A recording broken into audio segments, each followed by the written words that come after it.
तो hello guys, record of Ragnarok episode 14 की शुरुआत में हम देखते हैं जब एडम और जूस आपस में फाइट कर रहे होते हैं तो एडम जूस के चेहरे पे एक जोरदार पंच मारता है जिससे कि जूस का ब्लड निकल के एडम की आंखों में गिर जाता है और एडम की दोनों आंखें फूट जाती है। फिर जूस एक बढ़िया सा मौका देख के एडम के चेहरे पे एक जोरदार फाइट मारता है और तभी हमें पता चलता है कि एडम को कुछ भी दिखाई नहीं दे रहा होता है। जिसके बाद जूस एडम के चेहरे पे लगातार पंचेस मारने लगता है और एडम खुद को ब्लॉक कर रहा होता है। तो वही गर्ल ये देख के कहती है, ब्रुएल्डा, एडम की हालत बहुत ही बिगड़ती जा रही है, वो ज्यादा देर तक वहाँ पे नहीं टिक पाएगा। लेकिन तभी हम देखते कि जूस एडम पे अपनी डिवाइन एक्स से अटैक करता है और एडम उसको ब्लॉक नहीं कर पाता, लेकिन कैसे ना कैसे करके एडम खुद को फिर से डिफेंड करने लगता है। और वही जो एडम की फैमिली होती है वो एडम की ऐसी हालत देख के बहुत ही रो रही होती है और सारे ह्यूमंस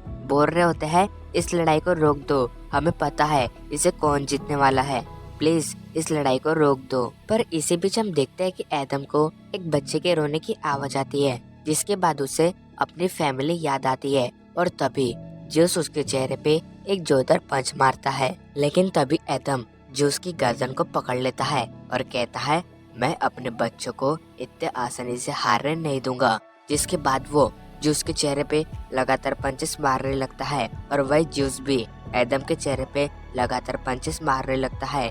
इन दोनों की लड़ाई और भी खतरनाक होते जा रही होती है और तभी हम देखते हैं कि ये दोनों एक मेक को अपना आखिरी पंच मारते हैं और तभी जूस अपने पैरों पे गिर जाता है। ये देख के सारे गॉड्स को लगता है कि जूस हार चुका है और सारे ह्यूमंस को लगता है कि एडम इस लड़ाई को जीत चुका है। लेकिन जब हेमडल एडम के चेहरे को देखता है तो वो नोटिस करता है कि एडम मर चुका है। तो वही फिर जूस कहता है, एडम तो पहले ही मर चुका था, लेकिन तभी भी उसने मुझ पे हमला करना बंद नहीं किया, वो अपनी आखिरी सांस तक लड़ते रहा। एडम सच में बहुत ही ताकतवर है, अगर वो मेरे अलावा किसी और से लड़ता तो वो इस लड़ाई को जरूर जीत जाता। फिर वही सारे ह्यूमंस एडम की ऐसी हालत देख के बहुत ही रो रहे होते हैं। जिसके बाद एडम क्रिस्टल्स में बिखर के गायब हो जाता है और उसके साथ साथ जो वेलकरी होती है वो भी गायब हो जाती है। फिर इसके बाद हेमडल कहता है, रिकॉर्ड ऑफ रैग्नारोक दूसरी लड़ाई के विजेता है द लॉर्ड जियूस। फिर वही सारे ह्यूमंस एडम की आत्मा की शांति के लिए प्रेयर कर रहे होते हैं। तो अब इसके बाद सीन शिफ्ट होता है और हम देखते कि गोल भागते हुए ब्रुएल्डा के पास जाती है और उससे कहती है, तुम मुझे इसका मतलब समझा सकती हो। पर तभी वहाँ पे हैरिस्ट आ जाती है जो गोल से कहती है, अगर तुम्हें कुछ भी पूछना है तो तुम मुझसे पूछ सकती हो। तो गोल उससे कहती है, आप मुझे ये बताओ कि रैगलिफ ने इस लड़ाई में अपनी जान क्यों गंवाई। वही हैरिस्ट उसे बताती है, ये उसकी डेस्टिनी थी।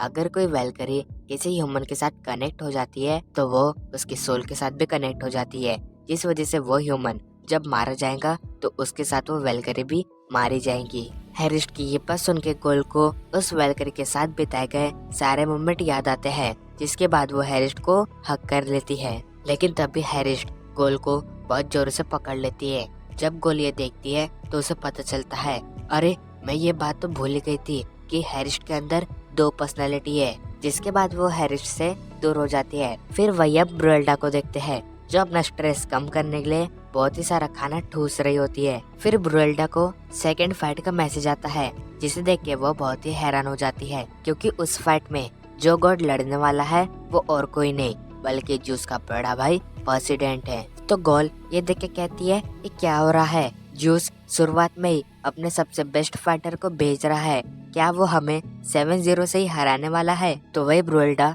गोल का मुंह बंद करती है और उससे कहती है, तुम शांत हो जाओ, मुझे मेरा काम करने दो। जिसके बाद वो पोसीडेंट से लड़ने के लिए एक फाइटर को ढूंढ रही होती है। पर तभी वहाँ पे एक पर्सन आता है जो कहता है, पोसीडेंट से लड़ने के लिए मैं जाऊंगा। तो गोल उसे देख के कहती है, तुम कौन हो। तो वो पर्सन बताता है, मैं काजिरो सासाकी हूँ। तो गोल उसे देख के कहती है, तुम ये नहीं हो सकते हो, क्योंकि जो पर्सन जब मरता है तो वो उसी फॉर्म में इस दुनिया में रहता है, बट तुम तो बुढ़े हो चुके हो। पर तभी एक दूध का ग्लास गिरने लगता है तो काजिरो अपने स्वॉर्ड से उसे पकड़ लेता है। तो ब्रुएल्डा ये देख के कहती है, ये भले ही बुढ़ा हो चुका हो लेकिन ये बहुत ही बड़ा स्वॉर्ड मास्टर है। जिसके बाद काजिरो उनसे कहता है, मैंने मरने के बाद कई सारे स्किल्स को सीखा है जिस वजह से अभी मुझे कोई नहीं हरा सकता। तो उसके ये बात सुन के ब्रुएल्डा बहुत ही खुश हो जाती है और इसी के साथ हमारा ये एपिसोड एंड होता है।